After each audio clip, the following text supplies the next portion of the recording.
지금 우리들이 주님이 가르쳐 주신 기도를 배우고 있습니다. 오늘 세 번째 시간인데요. 오늘 말씀은 하나님의 나라가 임하옵시고, 즉 하나님의 나라가 임하게 해달라고 하는 기도의 제목에 대해서 우리가 함께 은혜를 나누고 깨달음을 얻도록 하겠습니다. 우리가 사실은 이 주기도문을 그동안 거의 하루에 최소한 한 번 이상은 다 하나님 앞에 올려드렸을 텐데, 우리가 이 주기도문을 계속 반복하는 이유가 뭐냐면은, 우리가 이렇게 기도하는 것은 이렇게 기도하지 않으면 안 된다는 것이 우리 안에 내면화되어야 되는 거예요. 그 내면화된다라는 것은 무슨 얘기냐면, 그렇게 그 기도에 우리가 기도한 대로 그렇게 살아가야 한다는 겁니다. 기도대로 살지 않으면, 즉 기도가 삶이 되지 않으면 그 기도는 잘못된 거예요. 입술로만 그냥 부르짖는 기도는 허공에 떠도는 기도입니다. 하늘에 상달되지 않는 기도죠. 여러분, 기도는요, 요청하는 것이 아니라 결단하는 것이기도 합니다. 그래서 기도를 했으면 그 기도대로 살아야 되는 것이 우리 기독교인들의 숙명이에요.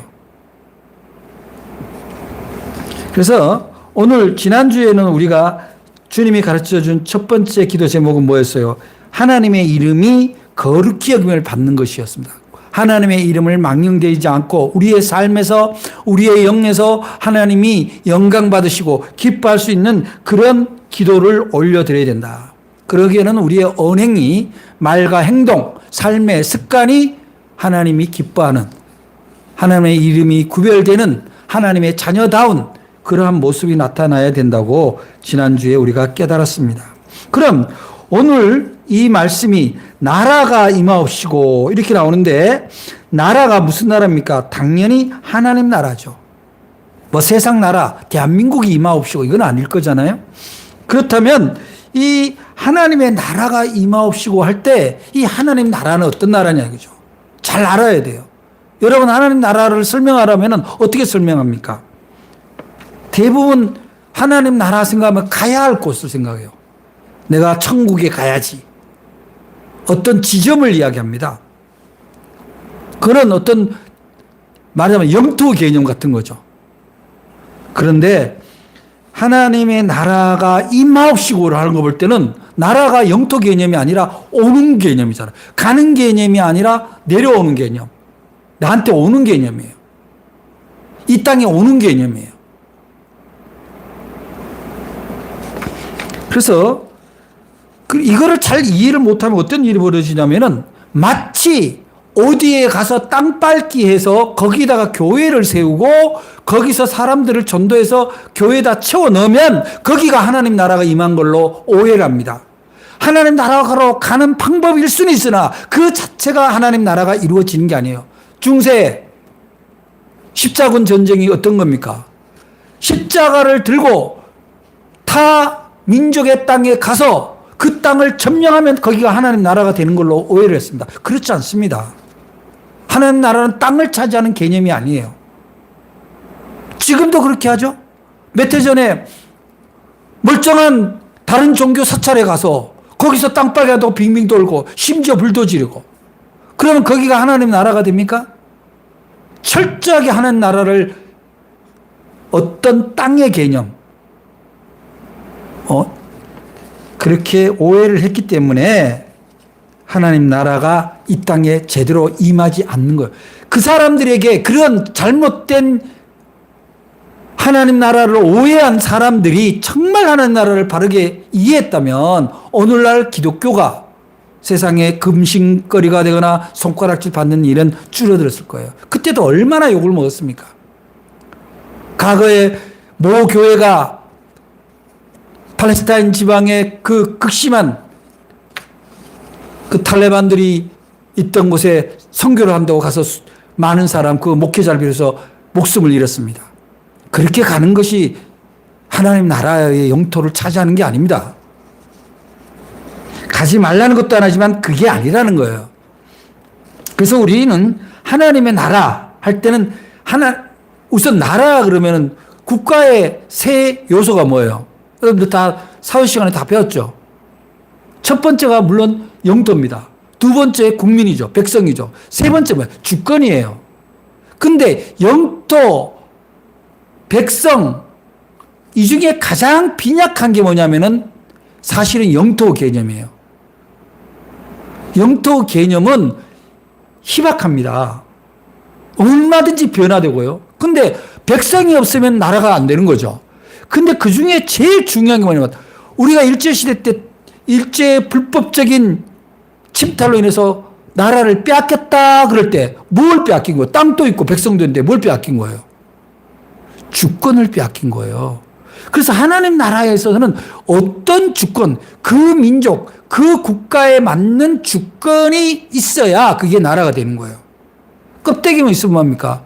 가령 만주 계려정부, 일제에 의해서 세워진 만주 계려정부가 중국의 말하자면 위성 그런 정부잖아요. 주권이 없는. 우리나라도 총독부도 마찬가지예요. 조선 총독부라고 불렀어요, 분명히. 주권이 없으면 안 되는 거예요. 그래서 하나님 나라가 임하게 해달라는 내용은 곧 하나님의 주권이 임하게 해달라. 하나님 나라의 주권이 있게 해달라. 이것이 바로 가장 핵심되는 내용입니다. 사실 주기도문에요. 가장 중심 내용, 줄기는 하나님 나라의 임재입니다. 하나님 나라가 임하게 해달라는 게 우리가 주님이 가르쳐 주신 기도의 핵심이에요. 하나님의 나라는 뭐예요? 하나님의 법, 즉 하나님의 뜻이 이 땅에 임하게 해달라는 거예요. 그렇게 하면은 주기도문에 나오는 대로 이 땅에 또 하나님 나라가 임하게 되면은 일용할 양식도 채워지고 죄의 용서도 일어나고 악에서 건져지는 일이 일어난다는 거예요. 하나님 나라가 임하는 것이 주님이 가르쳐 주신 기도의 핵심인데 하나님 나라를 예수님도 얼마나 강조하고 기도하셨는지 몰라요. 예수님께서 이 기도를 정말 귀중하게 여겼던 것은 그것이 하나님의 뜻이고 소원인 거예요. 그래서 예수님을 보낸 거예요. 예수님 독생자를 보낼 때 이 땅에도 내가 사랑하는 자녀들이 있고 백성들이 있으니 여기가 내 나라, 즉 하나님의 나라가 해달라는 사명을 가지고 이 땅에 오신 거예요. 그래서 목숨을 걸고 예수님이 고통을 다 감내하면서 하나님 나라를 선포하러 다니셨던 거죠. 누가복음 4장 43절에 보면은 이렇게 예수님 말씀하셔요. 내가 다른 동네들에서도 하나님의 나라 복음을 전하여야 하리니 나는 이 일을 위해 보내심을 받았노라. 예수님이 왜 오셨는가? 하나님 나라를 이루기 위해서 오셨다는 겁니까?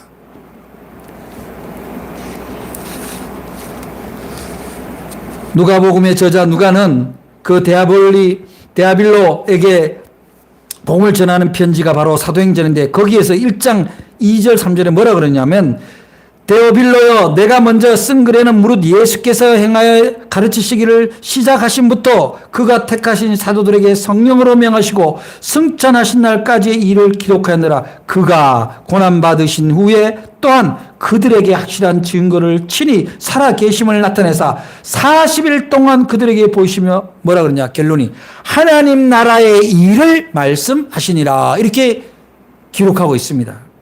따라서 주님의 주된 사역이란 게 뭐예요? 바로 하나님 나라를 전하는 것이고 그 나라를 세우는 것이었습니다. 그래서 예수님의 말씀 가운데 대부분이 하나님 나라에 대한 것입니다. 예를 들면 마태복음 13장의 경우 천국의 비유가 7가지 나옵니다.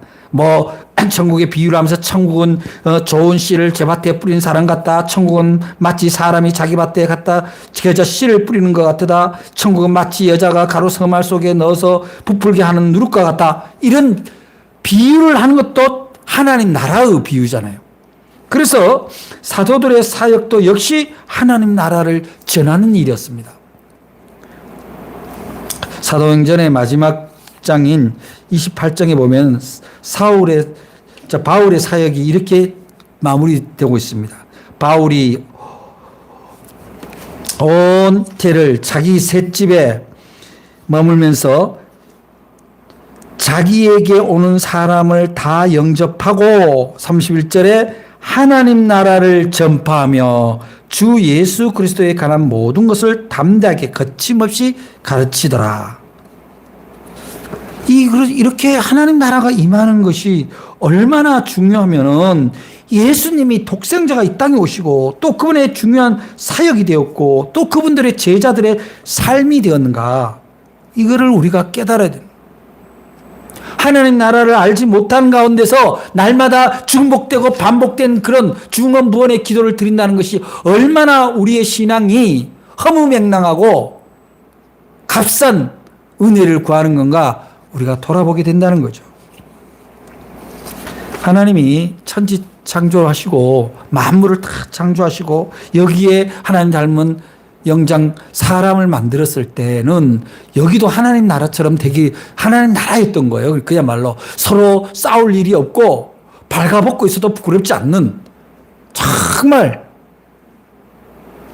먹을 것이 언제나 보장되어 있고 언제나 좋은 일로 하나님과 대화하며 하나님을 찬미하며 보낼 수 있는 그런 거룩한 땅이었습니다. 그런데 최초 인간 아담과 그의 아내 하와로 말미암아 인간은 자기가 곧 하나님이 되고 싶은 판단의 권한을, 주권을, 하나님의 주권을 자기들이 쟁취하려고 가져가려고 하다가 결국은 그 에덴에서 쫓겨난 그런 동물처럼 정글의 삶이 시작된 것이 바로 우리가 잘 아는 창세기의 역사입니다. 하나님은 이 땅에서 사람들과 함께 어울리기를 원했어요. 그러나 인간은 자기가 모든 걸 결정하고 싶은 욕망 때문에 하나님의 주권을 강탈하거나 포기하거나 그렇게 돼서 오늘날의 인류의 원죄의 역사는 지금도 계속되고 있습니다. 어쩌면 그 원죄의 역사는 하나님을 믿는다는 우리들 자신 안에도, 내면 안에도 여전히 자리 잡고 있는 겁니다. 그러면 어떻게 우리가 하나님 나라 백성이 되겠냐고요. 하나님의 주권을 내가 마음대로 행령하고 있는데.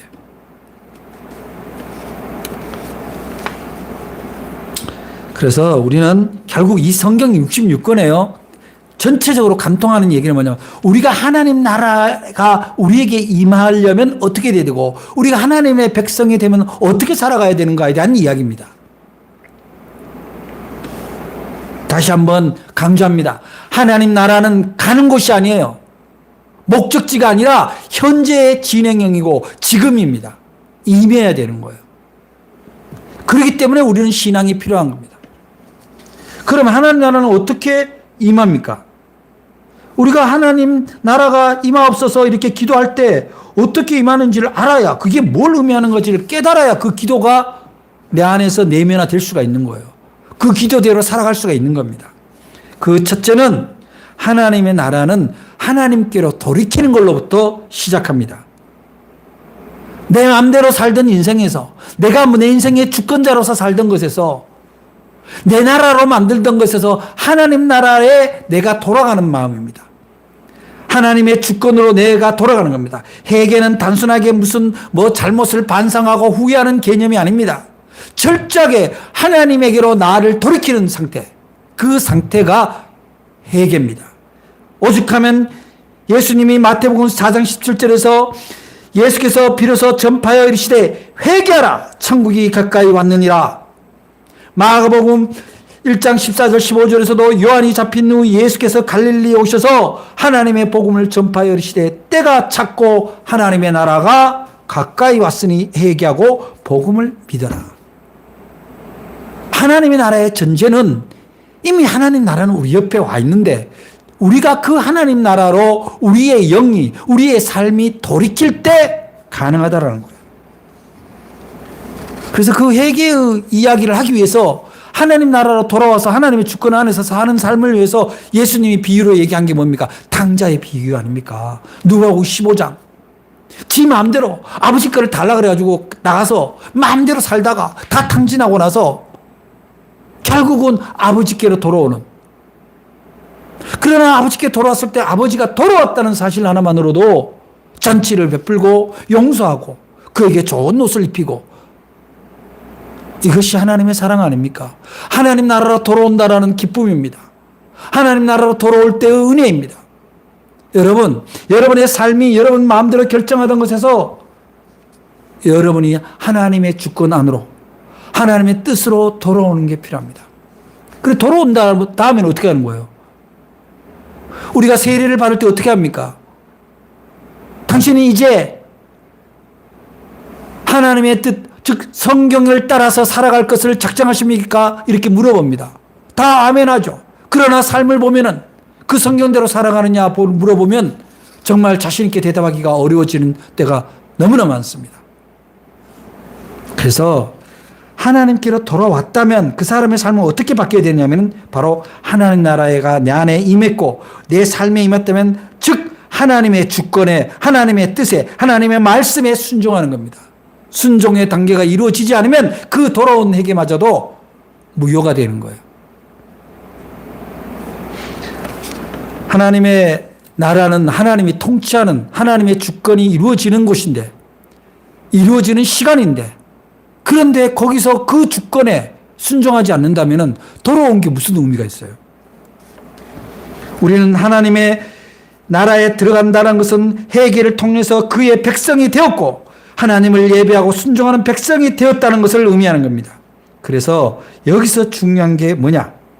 하나님의 나라의 백성이 되려면 이 세상에 사는 방식과는 좀 다른 구별된 거룩한 삶의 양식을 가져야 된다는 것입니다. 우리는 너무나 세속적인 것과 뒤섞여 있습니다. 우리의 욕망은 언제나 세상 사람들의 기준에 부합되게 하나님 앞에 요청합니다.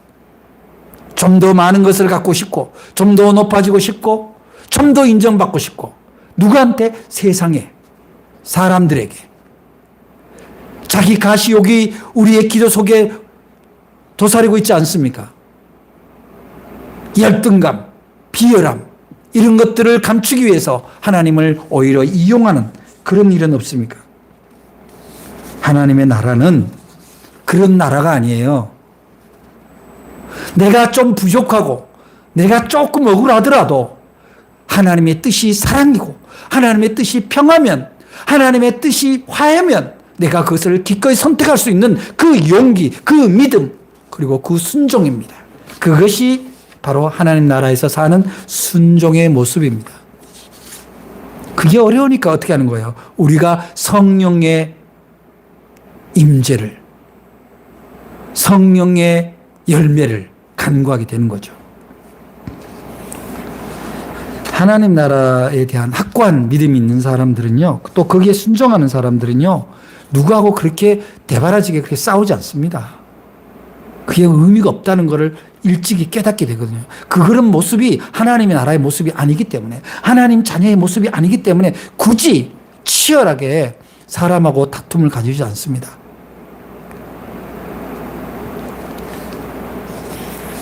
오늘날 개신교 일부에서 보여지는 그러한 정말 보기 민망한 그런 왜곡된 그런 전쟁 같은 종교,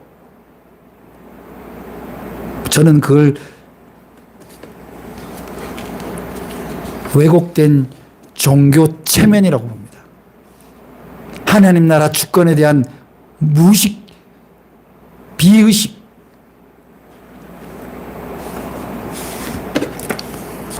사람들은요, 뭘 이렇게 많이 갖기를 원해요. 다 그냥 봉사를 열심히 하는 것이 아니라 내 안에 뭘 많이 가둬둘 것이냐.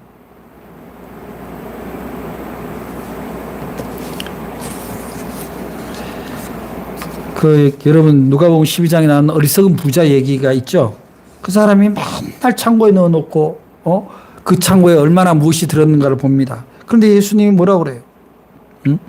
내 영혼아, 열에 쓸 물건을 많이 쌓아두었으니 평안히 먹고 마시고 즐거워할지라. 그런데 뭐라고 그래요? 오늘 밤 내가 네 영혼을 찾을 것인데 그러면 네가 쌓아놓은 것이 누구 것이 되겠느냐? 쌓아놓은 재물을 의지하지 말라는 얘기예요.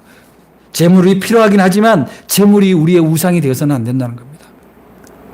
우리는 있든 없든 우리의 삶의 자세는, 사랑은 그대로 한결같이 유지되어야 된다는 사실입니다. 삭개오가요, 예수님을, 자기가 재산도 있고 지위도 있습니다. 그런데 왜 예수님을 그렇게 갈급하게 찾았을까요? 그래서 뽕나무에 올라가서 예수님을 부릅니다. 그래서 예수님이 그 집에 간다 그러죠? 그래서 예수님이 그 집에 가서 갈 때 뭐라고 그래요? 삭개오가 내가 다른 사람들 거를 임의로 빼앗은 게 있거나 도둑질한 게 있으면 내가 그걸 4배로 갚겠다. 그럼 자기 재산을 다 털어넣겠다는 거예요. 그렇게 고백했을 때 재물이 내 인생에, 내가 사는 나라의 본질이 아니라는 것을 깨달았을 때 이 집에 구원이 임했다, 이렇게 나오는 거잖아요. 이 집에 하나님 나라가 임했다는 거예요. 물질이 필요한 것은 사실입니다. 어느 정도는 갖고 있어야죠.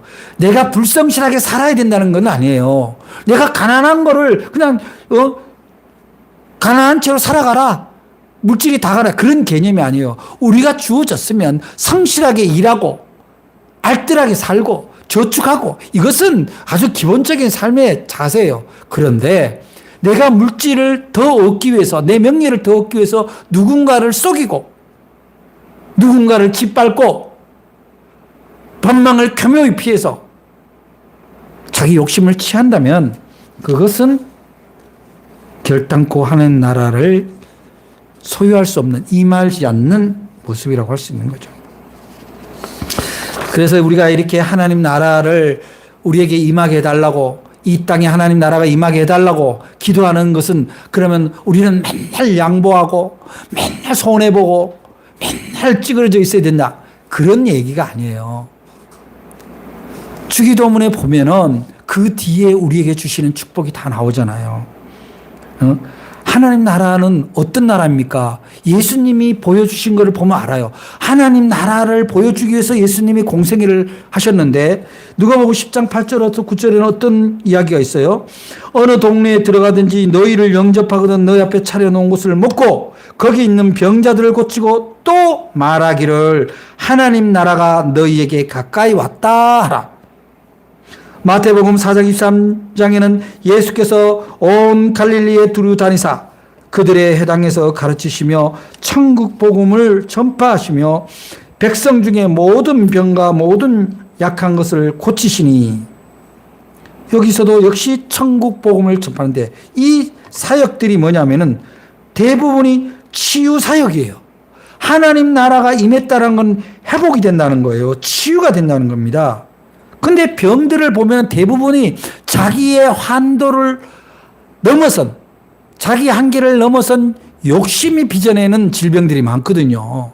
또 자기가 해야 될 일을 성실하게 수행하지 않음으로 오는 질병이 있단 말이죠.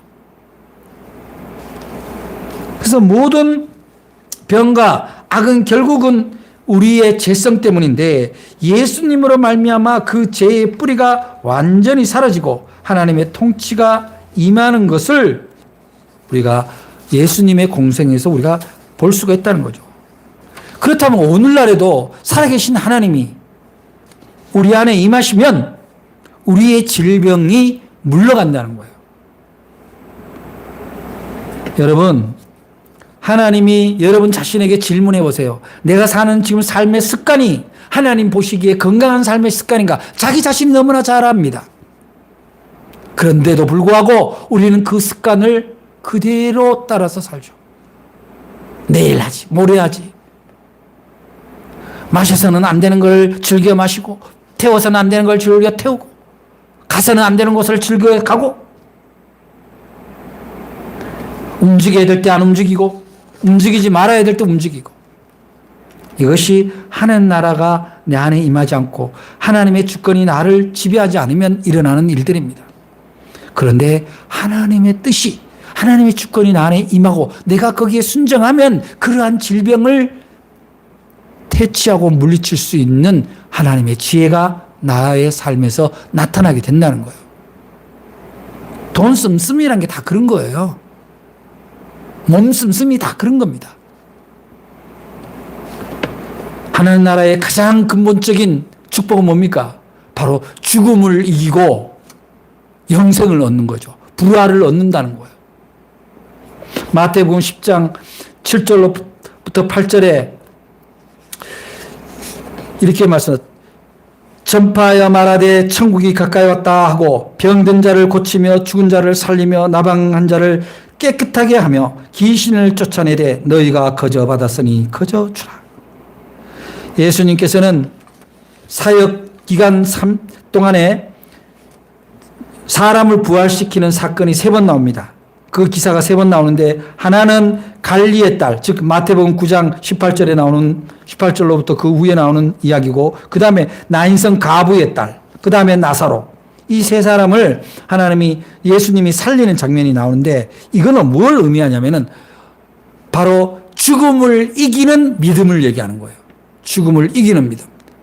예수님이 곧 하나님의 나라를 상징하는 건데 예수님이 임하면 죽음을 이긴다는 걸 상징하는 거예요. 하나님 나라가 임하면 죽음이 정복되고 부활을 얻습니다. 그리고 주님께서는 우리가 부활하게 될 것임을 죽은 자를 살리는 기적을 통하여 미리 우리에게 보여주신 것입니다. 우리가 이 땅에서 예수님을 구주로 시인하여 하나님의 백성이 되면 우리는 이미 부활의 삶을 살고 있는 겁니다. 또한 하나님의 나라가 우리 안한테 임하면 우리의 삶에 하나님 나라가 이루어가면 어떤 축복이 주어집니까? 바로 사탄의 건세, 사단의 건세를 능히 이기게 된다는 사실입니다. 누가복음 11장 20절입니다. 그러나 내가 만일 하나님의 손을 힘입어 귀신을 쫓아낸다면 하나님 나라가 이미 너희에게 임하였느니라. 사탄은 창세기 3장부터 등장해서 구약 전체에 등장하고 또 예수님 사역 속에서도 등장합니다. 또한 사도들의 사역 속에서도 등장을 하죠. 그런데 그때만 등장합니까? 오늘날의 우리의 삶 속에서도 지금도 사탄, 귀신들의 역사는 계속되고 있습니다. 그 사탄은 어떤 사탄입니까? 바로 거짓과 분열의 영입니다. 가정을 파괴하며 교회를 시험에 빠뜨리죠. 여러분 오늘날 이단과 우리 개신교 일부를 보세요. 분열의 영. 정말 놀랍게도 분열의 귀신들이 침투하고 있습니다. 가정을 파괴시키잖아요. 대부분. 그래서 이 사탄의 건세를 이기는 일은 바로 귀신을 쫓아낸 예수 그리스도, 우리 안에 계시는 성령님이 바로 그러한 귀신을 능히 이길 수 있는 영을 주신다는 거예요. 하나님 나라를 사는 사람에게는 감히 귀신이 범접할 수가 없습니다. 왔다가도 도망가는 거죠.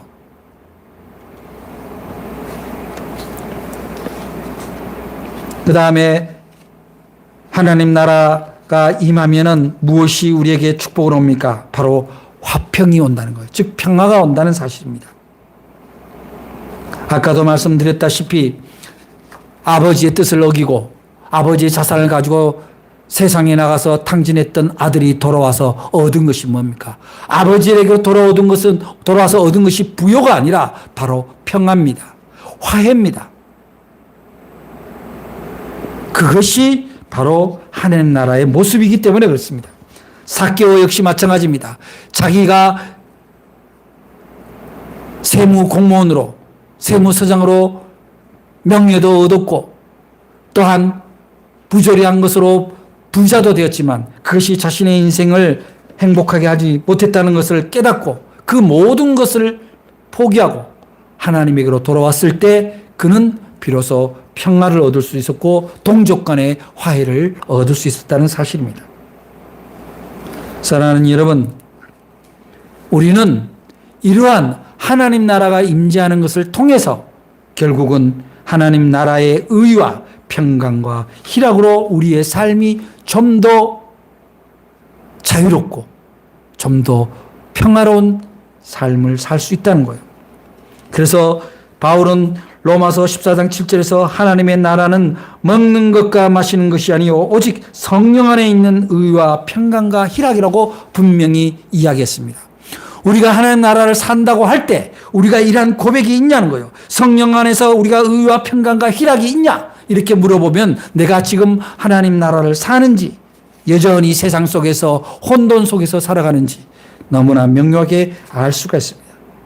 사랑하는 여러분, 우리가 하나님의 백성이라는 것은 바로 우리의 삶에서 하나님 나라가 경험되어야 합니다. 우리의 주기도문이 이렇게 소중한 이유는 하나님 나라를 살아야 하기 때문에 그렇습니다. 죽어서 가는 곳이 아니라 지금 이 시간 내가 누구와 함께 지금 나와 함께 있는 모든 이들과 더불어 하나님 나라를 살아야 하는 것이 하나님의 주권입니다. 여러분 안에 하나님 나라의 삶이 반드시 임하게 되기를 주의 이름으로 간절히 축복합니다. 하나님 나라가 주는 축복, 하나님 옆에 간절히 구할 때, 돌아가서 회개하고 순종할 때 어떤 복이 온다 그랬어요? 치유를 가져온다. 또한 부활의 신앙, 즉 이 땅에서 생애를 마치 마지막처럼 살지 않는다는 거예요. 또한 어떠한 상황에서 사탄의 유혹에 빠져서 내 성정이 성령을 거스리고 분노를 하거나 다른 사람에게 폭력적 행위를 하지 않게 된다는 거예요. 그렇게 함으로 말미암아 우리는 결국 평화를 획득하게 되고 하나님 나라의 의와 희락, 기쁨을 누리게 된다는 사실을 여러분들이 기도할 때마다 간구할 수 있기를 바랍니다. 오직 하나님, 얼마나 하나님 나라가 소중하면 예수님도 뭐라고 그래요? 먼저 그 나라와 그 의를 구하라. 그러면 그 모든 것을 더하게 해주겠다. 이것이 하나님 나라의 축복입니다. 여러분, 잠시 내 좁은 욕망, 내 잘못된 습관 때문에 하나님 나라를 놓치고 사는 그런 우를 범하지 않게 되기를 주의 이름으로 축복합니다. 올 한 해 하나님 나라가 날마다 여러분에게 임하는 복된 한 해 되기를 간절히 축복합니다. 기도하겠습니다. 사랑의 하나님 감사합니다. 오늘